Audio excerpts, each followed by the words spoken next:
और पत्नी भी मिली तो विरोधाभासी मिली।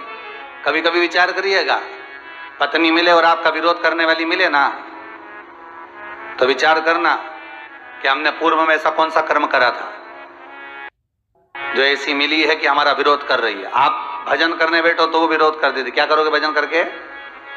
ज्यादा परिवार में खर्च कर दो तो बोल देगी, ये भाई बंधुओं में खर्च कर कर क्या करोगे, दिन भर लूटा करते हैं, रहने दो, बहुत कर लिया तुमने, विरोधाभासी। चार दोस्त लोग भोजन कर रहे हैं, उनकी धर्म पत्नियां भी बैठी हुई हैं, और पति ने अगर बिल दे दिया, पैसा जमा कर कर आ गया, या कचौड़ी समोसा पूड़ी भजिया उसका बिल दे दिया, तो विरोधाभास। तुम्हें क्या जरूरत है, तुम क्यों दे रहे हो, तुम्हें ही क्या पड़ी है जो सारा बिल तुम चुकाए जा रहे हो, विरोधाभास। क्या विचार करना, गंगा क्या विरोधाभासी हो सकती है? पर राजा शांतनु के कारण गंगा को भी विरोधाभास करना पड़ा। गंगा को भी कहना पड़ा विवाह के समय पर, सुनो राजा शांतनु, मैं तुमसे विवाह करने को तैयार हूं, मना नहीं, पर बात एक इतनी सी है कि आप मुझसे कोई प्रश्न नहीं करोगे और मुझे किसी कार्य के लिए टोकोगे नहीं। मेरा मन, मैं जो करना चाहूंगी मुझे करना पड़ेगा, और मेरे मन के अनुसार मैं कुछ भी कर सकती हूँ, मेरे मन के अनुसार बहुत कुछ मुझे करना होगा, बस प्रश्न मत करना, और ना मुझे रोकना ना मुझे टोकना। और वही हुआ था, गंगा जी के जितने बच्चे होते थे गंगा पानी में बहा कर आ जाती थी, और राजा शांतनु रोक नहीं पाते थे, विरोधाभासी थी। कारण क्या था? क्या मेरी गंगा महारानी विरोधाभासी हो सकती है? नहीं, किसी एक व्यक्ति के कारण गंगा को भी विरोधाभास करना पड़ा। कितना दानी थे महाराज पूर्व में राजा शांतनु। राजा महाभीष जिनका नाम था पूर्व समय में, राजा शांतनु का नाम था राजा महाभीष, और यह महाभीष इतना दान करते, इतना पुण्य करते, इतना सत्कर्म करते, इतना भजन करते, कहीं मंदिर नहीं, मंदिर बनवा दिया, कहीं तालाब नहीं, तालाब बनवा दिया, कहीं कुआं नहीं, कुआं बनवा दिया, कहीं बावड़ी नहीं, बावड़ी बनवा दी। जहां मन करता उनका पुण्य करने का, दान करने का, सत्कर्म करने का, जहां मन होता वहां कर देते। इतने अश्वमेध यज्ञ करे थे, इतना पुण्य करा था कि जो डायरी थी लिखने वाली वो डायरी तक भर गई थी। अब विचार करिएगा, मतलब लोगों का जो पुण्य का हिसाब है ना वो रखना सरल है, पर राजा महाभीष का हिसाब रखना बहुत कठिन है। पुण्य कमा कमा कर इंद्र के पास पहुंचे, इंद्र ने सम्मान देकर इनको ब्रह्मलोक में स्थापित कर दिया कि अब तुम्हें कहीं नहीं जाना, अब आपको ब्रह्मलोक में रहना। और ब्रह्मदेव के कमंडल में जो गंगा विराज रही थी, उसने सुंदर कन्या का रूप रखकर, सुंदर स्त्री का रूप रखकर, इतनी सुंदर वस्त्र धारण कर कर, आभूषण को पहनकर मां गंगा जैसे ही कमंडल से बाहर निकलकर जाने लगी, इतने में जैसे ही गंगा निकली और गंगा कमंडल से निकलकर जा रही थी, निकलते समय पवन का वेग चला, और पवन का वेग चला तो गंगा मैया का जो साड़ी का पल्लू था, जो एक वस्त्र था, वो थोड़ा सा उड़ा। वस्त्र उड़ा, गंगा जी के मस्तक से वस्त्र नीचे हो गया। जितने देवता उस सभा में विराजमान थे, जितने देवता उस सभा में बैठे थे, सबने अपने नेत्रों को नीचे कर लिया। एक गलती कर दी, सबने नेत्र नीचे झुका लिए जिस समय पर गंगा मैया का पल्लू सरका, सबने शीश झुका। पर केवल एक था जो मनुष्य की देह छोड़कर ब्रह्मलोक में निवास कर रहा था,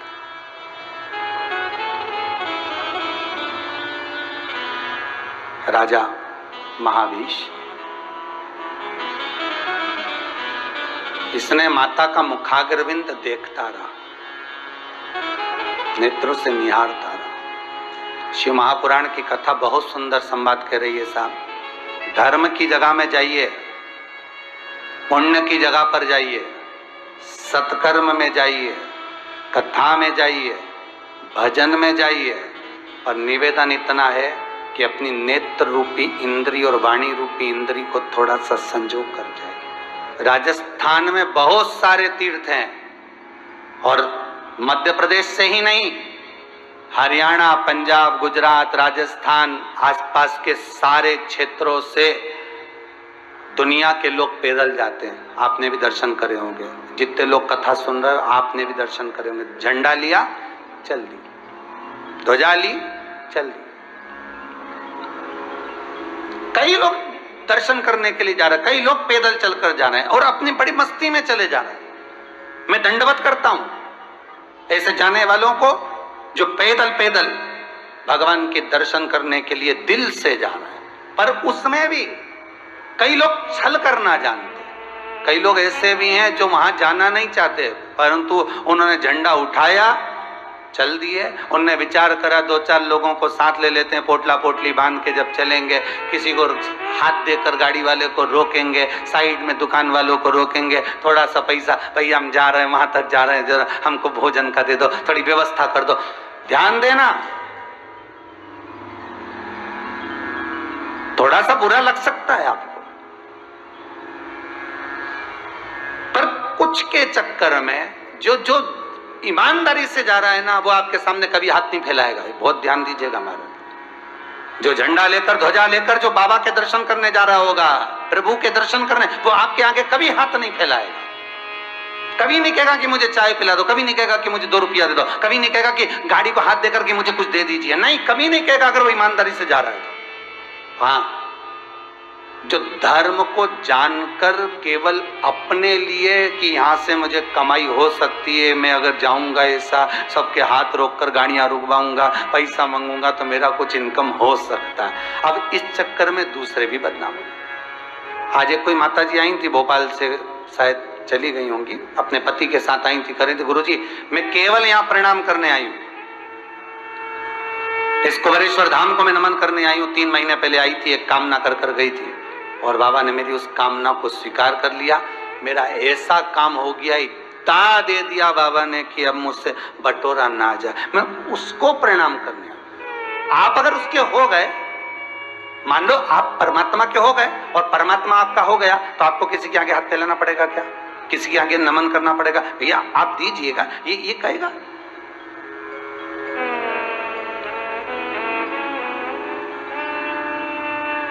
एक बार अगर मेरे शंभू ने, एक बार मेरे कुबेर भंडारी ने, एक बार मेरे शंकर ने अगर आपका हाथ पकड़ लिया तो विश्वास मानकर चलना, दुनिया के किसी व्यक्ति के तुम्हें पांव पकड़ने की जरूरत नहीं पड़ेगी। अगर शिव ने हाथ पकड़ा है, अगर मेरा औगड़दानी, मेरा त्रिकालदर्शी, मेरा कैलाशी, मेरा शंभू, मेरा शंकर अगर तुम्हारा हाथ पकड़ा, दुनिया की किसी ताकत के आगे आपको पांव पकड़ने की जरूरत नहीं पड़ेगी। बस उसका हाथ, उसका साथ और उस परमात्मा का नाम श्री शिवाय नमस्तुभ्यम मंत्र, चाहे ओम नमः शिवाय मंत्र हो, चाहे महामृत्युंजय मंत्र हो, चाहे शंकर का अनुमोदन हो, उसका स्मरण बस करते हुए चलना, उसका साथ पकड़कर चलना, फिर कहीं नहीं झुकने देगा, ये पक्का है।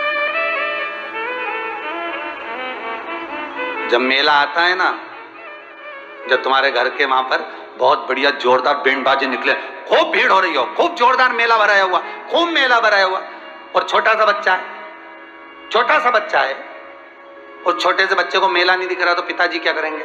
जम के बोलिए जरा, पिता क्या करेंगे? उसको गोदी में ले लेंगे, गोदी में लेंगे, कंधे पे बिठाएंगे, कंधे बिठा कर ऊंचा कर उसको मेला दिखाएंगे, उसको सब कुछ। भगवान भी ऐसा ही है।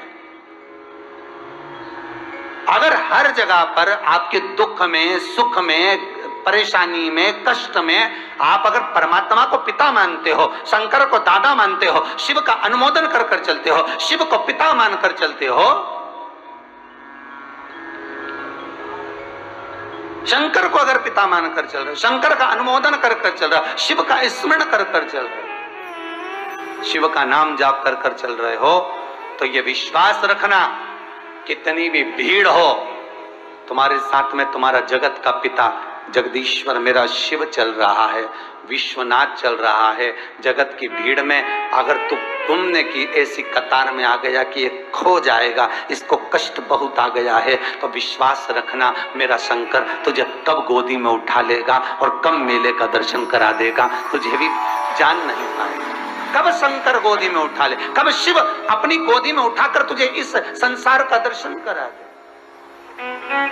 एक गलती कर गए, गंगा जी को एक टकटकी लगाकर देखते गए, और गंगा जी को देखते गए तो ब्रह्मा जी को क्रोध आ गया, और ब्रह्मदेव ने कह दिया, हे राजा महाभीष, गजब, तूने पृथ्वी पर जाकर यज्ञ करा, अनुष्ठान करा, दान करा, पुण्य करा, सत्कर्म करा, सब कुछ करा, दुनिया भर का तूने मंदिर बनवाया, देवालय बनवाया, पर तूने ब्रह्मलोक में आकर एक गलती कर दी कि जो पुत्री गंगा है, जो मेरे कमंडल से निकल कर जा रही थी, तूने उसको गलत दृष्टि से देख लिया। मैं तुझे श्राप देता हूं कि तू मृत्यु लोक में जाएगा, फिर मनुष्य बनेगा। अब ये देवलोक तेरे लिए नहीं है, क्षमा कर दो। ब्रह्मा जी कहते हैं, जिस गंगा को तूने देखा है मेरी सभा में, यही गंगा मृत्यु लोक में तेरी पत्नी बनेगी, तेरा अपमान यही गंगा करेगी, और जिस दिन तेरे भीतर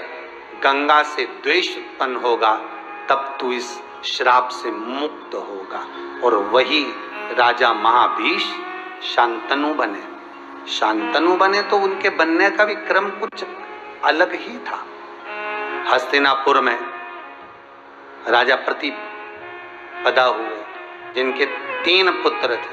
पहले नंबर का देवपति, दूसरे नंबर का बहलिका। देवपति राजा प्रतिपदा का पहला पुत्र है, जिसके शरीर में कुष्ठ रोग हो गया था और जिसने सब कुछ त्याग दिया था और गंगा जी के घाट पर भगवान का भजन करने के लिए चला गया। दूसरे नंबर पर ब्रह्मलिका, जो सब कुछ छोड़कर भगवान का हो गया था, नाना जी के घर चले गया, फिर वहां से भगवान का हो गया। ये 2 पुत्र हो गए। एक बार प्रतिपदा एकांत में बैठकर भगवान का स्मरण कर रहे थे। इनका चेहरे का जो तेज था बड़ा बड़ा प्रबल था। क्रीम की चमक 6 महीना, 1 साल, 2 साल, 15 दिन, 8 दिन, 3 दिन, 14 दिन, 15 दिन से ज्यादा नहीं रहेगी, पर अच्छे कर्म की चमक जिंदगी भर रहती है। पहले पहले की माताएं, पहले पहले की बेटियां, पहले पहले के बच्चे अच्छा कर्म करते थे तो उनके मुंह से जो निकलता था वही हो जाता था। कई कई माताएं कहती हमारी सास जो बोलती वही हो जाता। कारण क्या है? सास के मन में कपट नहीं, सास के मन में पाप नहीं। कई कहती हमारी बहू जो कहती है वही हो जाता। कारण क्या? बहू के मन में छल नहीं होगा, कपट नहीं होगा, प्रपंच नहीं होगा, बेईमानी नहीं होगी, जो मुख से निकल गया वो हो गया। और ये केवल एक बहू और सास के साथ नहीं होता, ये आपके साथ में भी हुआ है। जितने लोग कथा सुन रहे हो, पहले ध्यान करो कि आप जो सोचते थे वो हो जाता था। उसका कारण क्या था? क्योंकि आपकी चित्तवृत्ति में कपट नहीं था, छल नहीं था, प्रपंच नहीं था, बेईमानी नहीं थी। तो जो मन में आता था भगवान वो पूरा कर देता था। अब किसी को कुछ बोल देते थे तो हो जाता था, और वो बोलता भी था, तुमने कहा था हमारा काम हो गया, तुमने कहा था ऐसा हो गया। उसका कारण क्या? कि तुम्हारी वाणी से जो निकल रहा है वो देववाणी हो गई है, तुम्हारे कर्म से, अच्छे कर्म से, श्रेष्ठ कर्म से। एक वो होते हैं ना जिनके शरीर में पवन आती है और वो ऐसे घूम घूम के बताते हैं, तो मना नहीं करते इनके शरीर में आती होगी, और माता जी आए, पिताजी आए, भैरू जी आए, हनुमान जी आए, शंकर जी, जो जो देवता आए, पितर जी ने, राम जी ने, सीता जी ने, जो भी देव आए, मना नहीं, तुम्हारे यहाँ जो देव आए हम उनको नमन करें, परंतु निवेदन इतना है इनके देवता इनके शरीर में आते थे पहले और जो बोलते थे वो हो जाता था। अब क्यों नहीं हो? तुम्हारे मन में भी था, हम तो उनके यहाँ जाते थे तब राती जगह देते थे, हम पहले ऐसा करते थे और तुरंत वो जो बोलते थे तुरंत हो जाता था। पर अब तो ये घूमे खूब, पर बोले कि ये कर लो उसके बाद भी नहीं हो। उसका कारण क्या है? मतलब मन में कहीं जाओ साहब, एक नारियल ले आना, 2 अगरबत्ती ले आना, थोड़ा चना चिरौंजी ले आना, न 250 ग्राम मीठा ले आना, न ये ले आना, न वो ले आना। अब इनके मन में न चना चिरौंजी घूम रहा है और अगरबत्ती और नारियल घूमे, तो फिर देवता किधर घूमे बताओ? तुम बोलो रे जितना सुन रहे हो। अगर ये अगरबत्ती या नारियल या चना चिरौंजी नहीं घूमे नहीं तो देवता घूमे, और अगर ये घूमे तो देवता नहीं घूमे। बस इतनी सी बात याद कर। पार्वती जी को याद आ गई कि मैं पूर्व समय में सती थी और मेरे पिता दक्ष प्रजापति थे, तो तुमने मेरे पिता का सिर क्यों काटा? शंकर भगवान से माता पार्वती एक बार पूछ लेती है। शिव जी कहते तुझे मालूम नहीं क्यों काटा? पार्वती जी बोली मैं तो समाप्त हो गई थी, मुझे क्या मालूम कि क्यों काटा। शंकर जी बोले इसीलिए काटा क्योंकि इसने सब कुछ दिया, कन्या भी दी, दहेज भी दिया, सामान भी दिया, सोफा सेट भी दिया ने, अलमारी भी दी ने, कूलर भी दिया ने, वॉशिंग मशीन भी दी, सब कुछ दिया। बस एक ही चीज नहीं दे पाया था, अहंकार। अगर ये अहंकार मुझे दे देता तो फिर इसको कुछ भी देने की जरूरत ही नहीं पड़ती। मेरी माताओं से एक निवेदन और बेटियों से निवेदन है, जितों की बेटियां, जितनी कुंवारी बेटियां हैं ना, जिनकी शादी नहीं हुई, उनसे हाथ जोड़कर निवेदन है, बेटियां याद रखना, तुम अलमारी लाना दहेज में, मना नहीं हो। फ्रिज लाना दहेज में, मना नहीं हो। कपड़ा भी ले आना, मना नहीं है। पेटी भी ले आना लोहा की, नहीं लोहा की तो बंद हो गई, अटैची लाते हो गए, अटैची ले आना, मना नहीं है। चप्पल भी ले आना, मना नहीं है। पर निवेदन है, अहंकार लेकर मत आना। अहंकार को घर छोड़कर आना। मम्मी से क्या ना, मम्मी ये अहंकार तू धर ले, मेरे ससुराल में मैं सब ले जाऊंगी पर अहंकार लेकर नहीं जाऊंगी। और बस ससुराल में एक बार तुम्हारे मुंह से नहीं निकलना चाहिए कि मेरे पिता ऐसे और मेरा भाई ऐसा और तुम मुझे अभी जानते नहीं हो। 2 मिनट में ये अहंकार नहीं तो क्या, ये घर छोड़ के आना था। पर सब कुछ लाई इन्हें अलमारी में भर के, फिर अहंकार लिए तो क्या मतलब का। और मेरा बेटों से भी निवेदन है, जिनकी शादी नहीं हुई हो, जो कुंवारा है, उनसे भी निवेदन है, तुम भी दरवाजे पर जब कटार निकाल के, तलवार निकाल के जब तोरण लगाओ, तोरण लगाने का मतलब ही यही है कि एक अहंकार को इधर पीछे छोड़ के फिर अंदर जाओ। अभिमान नहीं जाना चाहिए साथ में। अहंकार में 3 गए, धन वैभव और वंश ना मानो तो देख लो रावण कौरव और कंस, ये अहंकार में चले, ये ना जाए।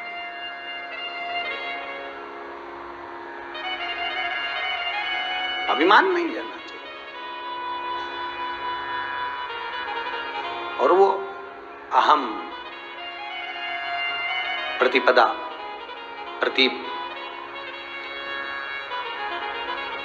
तप में लीन थे, साधना में लीन, बैठे भगवान की भक्ति, भगवान के भजन में बैठकर स्मरण कर रहे थे। कहते हैं चेहरे की चमक इतनी बढ़ गई थी प्रतिपदा की, इतनी चमक बढ़ गई थी राजा प्रतिपदा की, चेहरे पर इतना पुंज बढ़ गया था कि स्वयं गंगा मैया एक सुंदर रूप रखकर आई। और सुंदर रूप रखकर आने के बाद प्रतिपदा की जंघा पर, गोदी में आकर बैठ गई। जो गंगा मैया ने आकर बैठी, प्रतिपदा के नेत्र खुल गए। नेत्र खुले तो उन्होंने पूछा, आप कौन हो? मैं गंगा।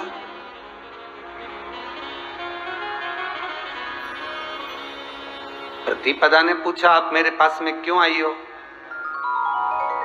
मेरे नजदीक में क्यों आई हो?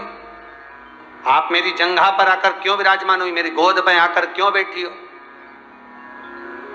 क्या कारण है? गंगा कहती है, मेरा काम ही यही है। जिसके हृदय में स्वयं नारायण बस जाता है, जिसके हृदय में शिव बस जाता है, जिसके हृदय में परमात्मा बस जाता है, गंगा कहती है मैं उसके गोद में जाकर बैठ जाती हूँ, इसलिए बैठी हूँ। क्या चाहती हो? विवाह। प्रतिपदा जी कहते हैं, मुझसे आपका जो भजन है, आपका जो चित्त है परमात्मा में लगा हुआ है, इसलिए मैं आपके साथ में रहना चाहता हूं। प्रतिपदा ने कहा, आप आकर बैठी हो ना, तो मेरी राइट सीधी जंघा पर आकर बैठी हो। आपको मालूम है सीधी जंघा पर सीधे हाथ की ओर कौन आकर बैठता है? बेटी, कन्या। जो मेरी पुत्री है, जो मेरी बेटी है, जो मेरी बहू है, जो कन्या है, जो मेरी पुत्री है, सीधे हाथ की ओर वही आकर बैठती है। गंगा, क्या आपको यह नहीं मालूम कि वरण करने के लिए उल्टे हाथ पर बैठना पड़ता और आप सीधे हाथ पर आकर बैठी? मैं आपसे वरण नहीं कर सकता, पर एक वचन जरूर देता हूं, 2 पुत्र तो नहीं, मेरा जो तीसरा पुत्र होगा उस पुत्र से आप विवाह जरूर करना। आपसे निवेदन है, आप मेरे पुत्र से विवाह जरूर करना। गंगा जी कहती हैं ठीक है, आपने तप साधना भगवान की करी है, उस भगवान को वचन देती हूं मैं कि आपके पुत्र से विवाह करूंगी। राजा प्रतिपदा ने ऐसा तप करा, ऐसा तप करा, पुत्र की कामना करी और प्रभु की कृपा ऐसी हुई कि इनके घर में एक पुत्र उत्पन्न हुआ जिसका नाम राजा शांतनु पड़ा। और राजा शांतनु जन्म लिए और पिता मर गए, प्रतिपदा समाप्त हो गए, शांत हो गए। कभी कभी होता है, बच्चा जन्म लिया मर गया, किसी की आयु कम है मर गया। हमको ये लगता है इसको जीना था, बहुत जल्दी मर गया। हमको लगता है, हम रोते हैं उस जीव के लिए, पर भगवान ने उसकी कम आयु दी, उसको अपनी ओर वापस बुला लिया। उसका कारण शिव महापुराण की कथा कहती है, भीष्म पितामह के जो 7 भाई मरे थे, तो भीष्म पितामह ने अपनी माता गंगा से पूछा था, देवव्रत ने, कि मां ये बताओ कि मेरे ये 7 भाई मरे, आप इनको मार दियो। गंगा जी कहती मैं नहीं मारी हूं, ये वसु हैं, देवलोक से नीचे आए थे तो इन्होंने प्रार्थना करी थी कि हमको ज्यादा दिन मत रखना, जैसी जन्म ले मां वैसी हमको मार देना, क्योंकि ये संसार सागर में हम नहीं पड़ना चाहते, हमें वापिस पहुंचा दे उस ब्रह्मलोक में, उस देवलोक में। हमको लगता है वो व्यक्ति बहुत अच्छा था, उसको तो जीना था, वो मर गया जल्दी। कारण बगीचे में घूमोगे, जो फूल अच्छा होगा उसी को तो तोड़ोगे। भगवान भी देखता है इस पूरे बगीचे में, पृथ्वी पर कौन सा फूल अच्छा है जो ऊपर लाने पर सुंदरता का भाव दे। गुलदस्ते में कौन सा फूल लगाया जाता है जो फूल अच्छा होगा। अब तुम गुलदस्ते में नीम की डंडी लगा दो, अच्छी लगेगी। करेले का फूल लगा दो, अच्छा लगेगा। कद्दू का फूल लगा दो, अच्छा लगेगा। नहीं, गुलदस्ते में वही फूल अच्छा लगेगा जो सुंदर होगा। भगवान के उस बंगले में, भगवान के उस वैकुंठ में, कैलाश पर, ब्रह्मलोक में जो गुलदस्ते लगे हैं, उस गुलदस्ते में फूल वही लगाया जाता है जो अच्छा हो। भगवान भी उसी को मृत्यु लोक से उठाता है जिसके भीतर सुख परमात्मा के चरणार बिंद का हो। कई लोगों को तो 25 बार गीता जी सुना के नीचे सुला दिया गोबर लीप के, फिर भी डुकरिया नी मरे तो का करे सो। पंडित जी से पूछा, हमने तो सब कुछ कर दिया, गंगा जल भी 3-4 बार पिला दिया, निपट ही नहीं रही है, क्या करें। नीचे सुलाते वापिस सांस आ जाती है, और ऊपर पलंग पर जब तक सोती है ऐसा लग रहा कि निपट गई, आंख ही बंद हो गई। हम तो सोचे पूरी चली गई, हमने तुरंत सबके फोन भी लगा दिया, मालूम पड़े जैसे ही नीचे सुलाया 15 मिनट में फिर जाग गई। हमने पूछा माँ, हम तो सोचे थे चली गई, माँ बोली चली नहीं गई थी, सपना देख रही थी। माँ सोचे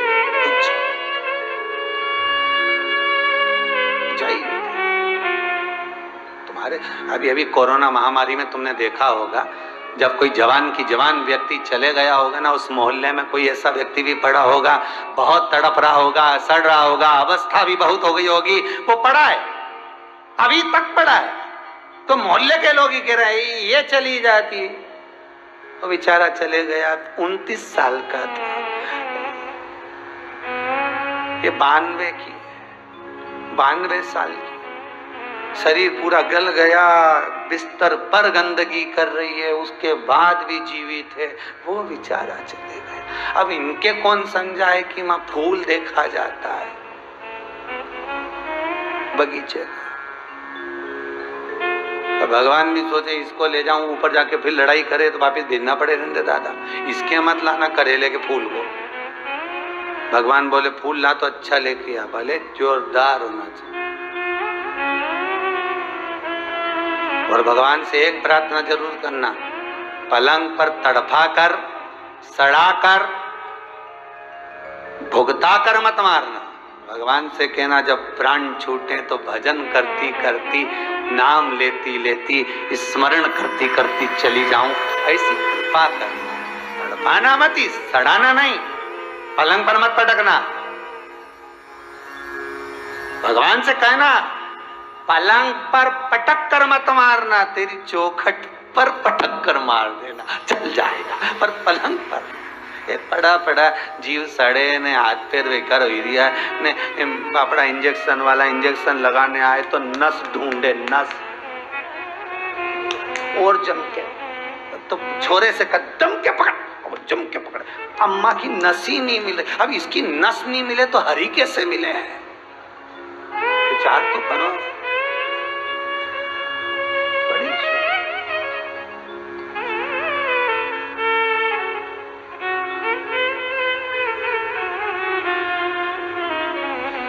अम्मा ही बोली क्या ढूंढी दिया है रे डॉक्टर, क्या ढूंढ रही है? नस ढूंढ रही है, इंजेक्शन लगाना है।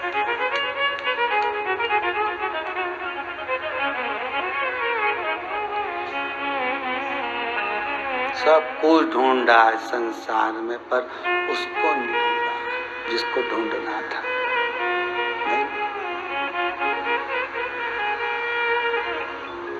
चित्त वृत्ति में नहीं देख पाया। शिव शांतनु, राजा शांतनु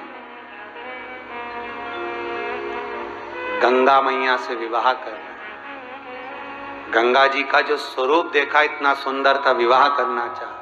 मैं आपसे विवाह करना चाहता हूँ। गंगा जी बोली मैं विवाह तो कर लूंगी, पर बात इतनी सी कि मुझे बीच में प्रश्न नहीं करना, मुझे टोकना नहीं, मुझे रोकना नहीं, तो शादी करूं। शांतनु ने कहा ठीक है, करो विवाह।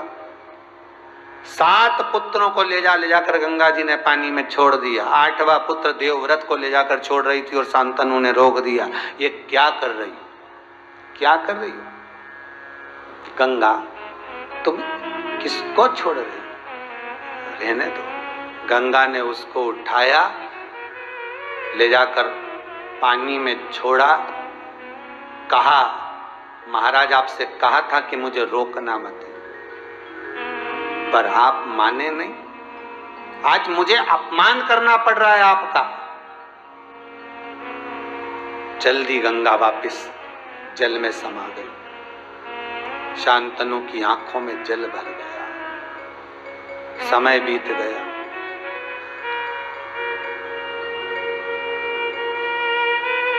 एक निषाद की बेटी सत्यवती से विवाह कर लिया शांतनु। एक बार बेटे तप कर रहे थे और मन में आ गया कि मेरा जो पुत्र गया है गंगा वो दे दे। गंगा मैया उस पुत्र को लेकर आई तो देवव्रत को देखकर शांतनु ने गंगा से पूछा, गंगा ये तो बताओ, गंगा एक बात तो बताओ मुझे कि जो मेरे 7 पुत्र प्राणों को त्यागे हैं, छोटी छोटी सी अवस्था थी उनकी, कुंवारी अवस्था थी उनकी, जो चले गए हैं, गंगा उन पुत्रों का मोक्ष कैसे होगा? वो कैसे मिलेंगे? वो कारण क्या? गंगा कहती है सुनो शांतनु राजा, सुनो शांतनु राजा, ये गंगा आज आपको वचन देती है। गंगा का जल लोग भरकर जब लेकर जाते हैं, आपको मालूम है राजा शांतनु, वो जल जब घर में प्रवेश करता है, जिस घर के अंदर प्रवेश करता है, उस घर में जो कुंवारी अवस्था में अधोगति में छोटे छोटे बच्चे जो गर्भस्थ मर जाते हैं, गंगा कहती है सबसे पहले उन जीव को, गंगा कहती मैं अपने भीतर उतार लेती हूं और उन जीवों को शिव के चरणों में छोड़ देती हूं। गंगा का जल जब घर में प्रवेश करता है, उस समय पर केवल एक सांसारिक साधारण जीव को नहीं तारता, उस जीव आत्मा को तार देता है जो चला गया। राजा शांतनु से विवाह हो गया, गंगा जी का विवाह हुआ, पर रोक दिया। ये क्या कर रही हो तुम गंगा? पुत्र दो, पुत्र दे दिया।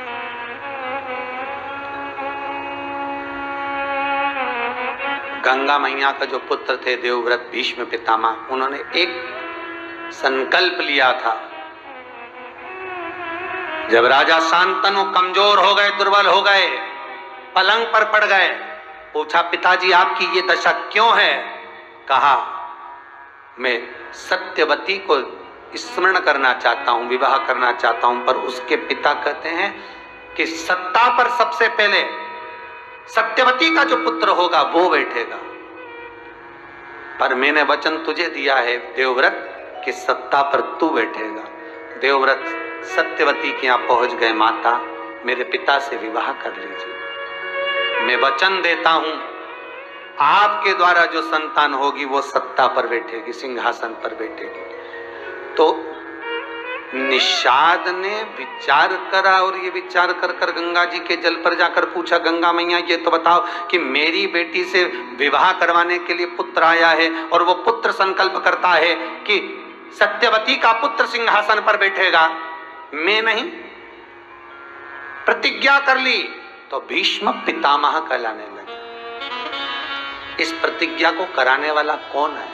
तो कहा, गंगा जी कहती हैं सुनो निषाद, इस प्रतिज्ञा को कराने वाला मैं हूं। आज भी नियम है महाराज जी, पहले के समय में ये अदालत वदालत नहीं होती थी, पहले के समय में पंचायत नहीं होती थी, पहले के समय में ये सब निर्णय नहीं लिए जाते थे। पहले के समय में केवल एक निर्णय चलता था, उठा गंगा का जल और शंकर जी के मंदिर में चल और बोल दे तूने ऐसा नहीं करा। अर्थात गंगा का जल, शंकर का मंदिर, शिव का द्वारा एक प्रतिज्ञा का स्थान बनना हुआ था,